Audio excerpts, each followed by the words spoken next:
Hindi pa nabubura sa isip ko ang mga taong yan. What? 3 pulis, Huh? 5 maton. What? Habang tinotorture nila ako. Kahit namimilipit na ako sa sakit ng ginagawa nila sa akin, Oh my god. pilit kong tinatandaan ang mga mukha nila. Uh-oh. Alam ko rin pangalan nila. What? Cabo Bello, Celso, Bronson.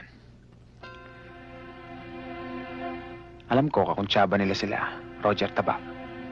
Mga pulis ba itong mga taong binabanggit mo, Nards? Oo. Pero wala silang karapatan para gawin sa akin ang kahiyupan na yun. Bilang pulis. Lalo na bilang tao. Kung sa bagay, hindi sila tao. Sa tingin ko kapag lumaya ako dito, Doc, magkikita pa rin kami. Sila ang unang makakatikim ng bagsik na aking bagong misyon. Ang burahin ang mga masasamang tao rito sa balat ng lupa. Kung wala Uh-oh. silang karapatang gulpihin ka noon, wala ka rin karapatang patayin sila. Alam mo ba, Doc?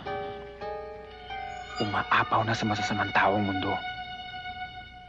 Dapat kailangan na tayo magbawas. Ha? Dahil kapag hindi napigilan to, wala nang magagawa ang matitino at mababait na tao. Naiintindihan mo ba ako, Doc? Huh?